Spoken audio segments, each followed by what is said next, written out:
Est-ce que vous Oui. trouvez, par rapport au début de votre expérience quand vous étiez jeune médecin et votre expérience de médecin aujourd'hui avec toutes ces années de pratique, est-ce que vous trouvez que vos soignés ont changé? Est-ce qu'elles ont une autre perception, une autre assurance vis-à-vis de leur corps entre il y a 10 ans et aujourd'hui? Alors oui, bien sûr, je veux dire la façon dont les femmes se prennent en charge et voient leur corps, aujourd'hui, en tout cas les femmes qui ont 25 ans aujourd'hui et celles qui avaient 25 ans il y a 30 ans, ça a plus rien à voir. Heu, D'abord elles sont mieux informées, elles se posent des questions et puis depuis 10 ou 15 ans, il y a les réseaux sociaux et l'internet qui font circuler de l'information horizontalement. On n'a plus besoin d'aller regardez la femme qui m'a écrit là, elle a besoin d'un autre avis. Elle a écrit, bon, un type dont elle a lu le site, et le nom, et elle s'est dit: «Il raconte pas trop de conneries». Elle m'a écrit et elle pouvait en faire ce qu'elle voulait. Mmh. Et puis, voilà, elle a pas eu besoin d'aller chercher 3 médecins pour, d'aller faire 3 consultations. Donc, et ce que je lui ai dit, des femmes qui sont au courant auraient pu le lui dire aussi. Je veux dire, elle s'est adressée à moi, mais je connais une demi-douzaine d'internautes, non médecins qui auraient pu leur dire la même chose. Donc il y a une possibilité d'accéder à l'information beaucoup plus horizontale, beaucoup plus transversale, qui ne nécessite pas de passer par les gens qui, entre guillemets, «savent», Les sachants. qui voilà, les sachants, et docteurs, bon, et qui permet de faire des choix, plus on est informé, plus les choix le sont aussi. Mmh, mmh, mmh. Donc bien sûr, ce qui a changé, c'est pas vraiment les femmes, c'est les femmes au contact d'un environnement différent. Moi, je pense que les femmes ont toujours voulu savoir. J'ai toujours vu des femmes me poser des questions, en consultation dans les années 80. Je voyais des adolescentes venir demander une contraception, avec leurs copines.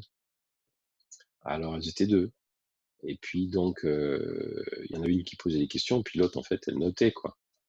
Elles avaient pas le téléphone, cellulaire encore, mais elles auraient enregistré probablement et elles notaient et je savais très bien qu'en fait quand je répondais aux questions de l'une, je répondais aux questions des 2 et si elle avait été toute seule, elle serait allée le raconter à ses copines en disant: «Ah, tu sais, je peux prendre la pilule en continu, j'aurai pas de règles, je vais être tranquille, je vais faire des économies» et cetera. «Ah bon? Bah oui, il m'a dit que c'était pas dangereux, que je pouvais le faire», Mmh mh. donc elle se passait l'information. Le coup de la pilule en continu, c'est une hôtesse de l'air Qui l'a qui me l'a testé? dit. Ah oui? Bah, toutes les hôtesses de l'air faisaient ça. Toutes les hôtesses de l'air faisaient ça. Elles voulaient pas avoir leurs règles. On a quelque chose comme les réseaux sociaux, sur lesquels un certain nombre de médecins bienveillants, de soignantes bienveillantes interviennent. Ça renforce, le partage. Mmh. Quand les informations circulent, ça renforce le partage. Je me souviens de femmes qui voilà, je vais signer, dans une librairie, il y a toujours une femme qui vient me voir en me disant, «Moi j'ai eu mon stérilet parce que j'ai lu sur votre site que je pouvais me faire poser un stérilet alors que j'avais pas d'enfant». Et quand le gynécologue m'a dit: «Non, non, non, vous pouvez pas», je lui ai montré les documents de la Haute Autorité de Santé que vous aviez affichés sur le site aussi, en disant: «Bah, écoutez, la Haute Autorité de Santé dit qu'on peut». Donc donc ça change tout, c'est-à-dire qu'on n'est plus face à quelqu'un qui vous assène son savoir, son autorité. Vous êtes, comment dirais-je? Une usagère, une citoyenne qui a des informations et qui dit: «Monsieur, excusez-moi ou madame, excusez-moi, mais les informations qui circulent, et qui sont validées par la communauté scientifique disent le contraire de ce que vous dites. Mmh. Donc ou bien vous êtes pas tout à fait à jour, bon, ça peut s'excuser à la rigueur, ou bien vous êtes obtuse et à ce moment-là, comptez plus sur moi, c'est pour vous voir parce que ça va pas, quoi». Oui, mais enfin, en même temps, il y a de tout sur les réseaux sociaux et même un document validé par la haute autorité ou qu'importe l'instance. Je vois notamment, par rapport à l'autorisation, de mise sur le marché de certains médicaments ou alors par rapport les consignes par rapport à l'alimentation, qui, permettrait de bien s'alimenter. Mmh. distinguer, sous prétexte de coup de tampon officiel, ce qui est effectivement bon pour soi, ou pas, c'est quand même vachement compliqué. Ça dépend du niveau d'information que vous recherchez.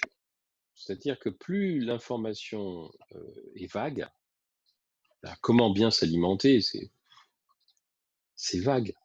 Bah, en Mais France, est-ce on va avoir une réponse avec, les, 3 produits laitiers par jour, les 5 fruits et légumes et cetera. Oui, oui, Si on va voir le secteur, enfin, justement et puis ça, c'est un truc qui tient pas compte des conditions économiques dans lesquelles les gens vivent, et cetera. Donc plus c'est vague, plus c'est difficile. Là, je suis d'accord. Mais il y a des questions précises auxquelles on peut répondre et je crois que quand la réponse est oui ou non, ou quand la réponse est oui parce que et non parce que, heu, c'est beaucoup plus facile et je pense que déjà pour ces informations-là, il y a un grand progrès, hein. Encore une fois, une question aussi simple que: «Est-ce que je peux prendre ma pilule en continu?» Bah, oui. Est-ce que c'est dangereux? Ben, non et il y a des gens qui ont travaillé là-dessus pour vous dire que non, c'est pas dangereux. alors moi, je vais vous poser la question, est-ce que, consommer, des produits laitiers, c'est bon pour moi? Est-ce que consommer des produits laitiers, c'est dangereux? Là, on est d'accord qu'à l'heure actuelle, je vais trouver forcément les 2 sons de cloche.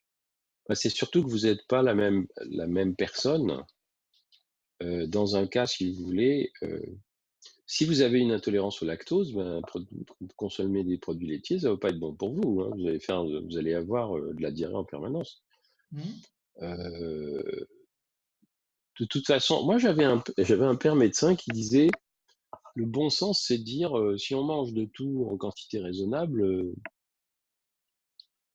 parce que tout produit étant toxique, à haute dose, l'eau, c'est toxique à haute dose, hein. Mmh. Bon, donc le sel, enfin des choses élémentaires. Donc, moi je pense que la question c'est quand il y a une question comme, est-ce que des produits laitiers c'est bon ou c'est pas bon? Plutôt que de dire, d'avoir un discours qui est un discours totalisant en disant: «Voilà, c'est bon ou c'est Oui pas ou bon», non. Mmh. Binaire. voilà. C'est de dire: «Bon, ben, qu'est-ce que vous cherchez exactement vous, dans l'alimentation? Vous voulez quoi? Vous voulez vivre plus longtemps?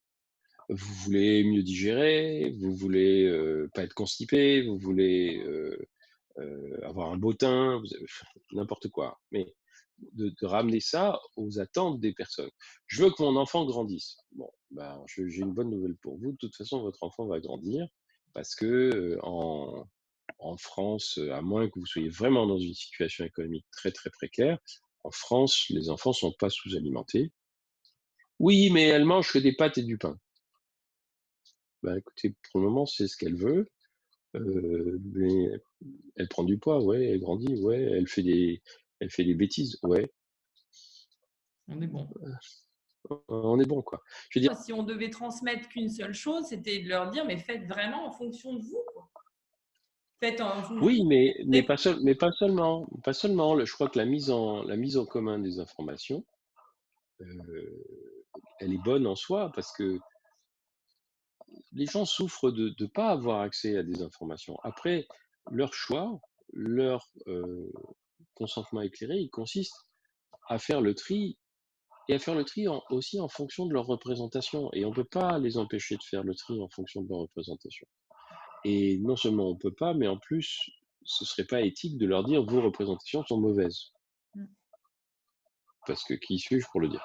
Je vous donne un exemple. J'ai traduit, les documents, enfin, une revue qui s'appelle le Bulletin des médicaments essentiels, qui est une revue de l'OMS et dans ce bulletin, il y avait des articles comment dirais-je? Divers et variés. Je me souviens d'une anecdote qui m'avait beaucoup frappé, c'est que, un certain nombre d'infirmiers, entraînés étaient allés dans des communes des Andes, hein, pour essayer de faire en sorte que les femmes fassent bouillir l'eau avec lequel elles faisaient le biberon pour leur bébé quand elles donnaient le biberon au bébé. Quand elles pouvaient pas allaiter et qu'elles achetaient une formule et qu'elles faisaient un biberon ou même tout simplement de faire bouillir l'eau qu'elles donnaient à leur bébé comme de l'eau.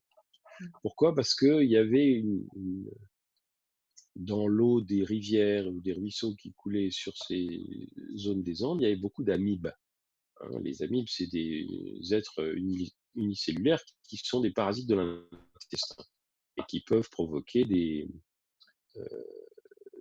maladies, comment dirais-je, extrêmement problématiques chez le nourrisson. Ils essayaient de leur dire: «Voilà, si tu fais bouillir l'eau, tu vas tuer les bactéries ou les êtres unicellulaires qui sont dedans». Et les gens comprenaient rien. Ils comprenaient rien parce que pour eux, le concept de bactéries ou d'être unicellulaire, Mmh. c'était juste pas dans leur représentation. Jusqu'au jour où ils ont eu l'idée d'utiliser les métaphores qui sont les métaphores locales en disant: «Bon, dans l'eau des ruisseaux, il y a des esprits qui habitent l'eau des ruisseaux, qui sont pas très contents que tu leur donnes à boire l'eau à tes enfants et qui peuvent rendre tes enfants malades. Mais ces esprits, ils aiment pas que l'eau soit chaude. Tu comprends? Ils évoluent dans de l'eau froide quand ils descendent. Si tu fais chauffer l'eau, ils s'en vont et ils retournent dans le ruisseau. Tout, voilà, ils se sont adaptés à leur représentation. Je pense que c'est très important voilà, de s'adapter aux représentations des gens parce que si on essaye de leur imposer des représentations, ça marchera pas. Mmh. Donc comprendre leur perception, en fait, comprendre un peu, leurs croyances, leurs, filtres pour essayer d'accéder à leur, Et puis respecter les représentations. Une histoire que je raconte souvent, c'est une femme qui vient me voir. En fait, c'est une mère d'élève que mon épouse connaissait.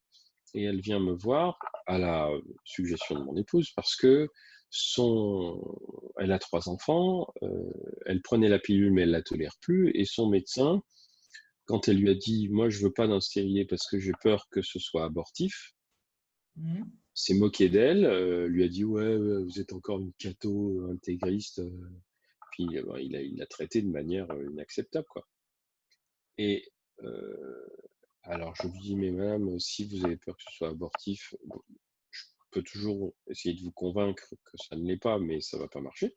En revanche, ce que je peux vous dire, c'est que les stérilés hormonaux, ils sont pas toxiques pour les parce que le cuivre le cuivre du stérilet au cuivre est toxique pour les spermatozoïdes, mais il est probablement aussi toxique pour l'ovule. Donc un certain nombre de gens disent: «Il doit être toxique sur l'ovule, donc il tue une grossesse en train de se faire». C'est pas comme ça que ça marche. Mais si c'est de ça qu'elles ont peur de ça, on va pas leur dire: «C'est pas comme ça». Personne va leur mettre le nez sur, le phénomène, dans l'utérus. Puis en revanche, le stérilet hormonal, il agit pas en tuant les cellules, il agit vraiment en empêchant les spermatozoïdes de passer, comme la pilule d'ailleurs. Et aussi en provoquant souvent une aménorrhée par, une absence de règles, un une un sommeil du cycle en endormant l'ovulation. Donc, stricto sensu, si vous vous faites poser un stérilet hormonal, vous aurez le même effet qu'avec une pilule, mais pas avec les effets secondaires de la pilule. Elle m'a regardé, c'est comme si j'étais Jésus ou Dieu le Père, mais en fait, non, c'est que je respectais sa croyance ou sa crainte. Parce qu'encore une fois, je lui demandais de quoi vous avez peur, et bon, elle a peur de ça, c'est comme ça. Je ne peux pas discuter d'une peur. Je mmh. ne veux pas discuter d'une peur. Je ne peux que la respecter et faire en sorte qu'elle soit moins importante. Donc voilà, c'est pas seulement voilà, on travaille beaucoup mieux quand on accepte les croyances des autres. Il y a beaucoup moins de conflits, et c'est aussi une façon de dire: «Je suis avec vous. Je peux ne pas croire les mêmes choses que vous, mais je suis avec vous puisque vous venez faire appel à moi».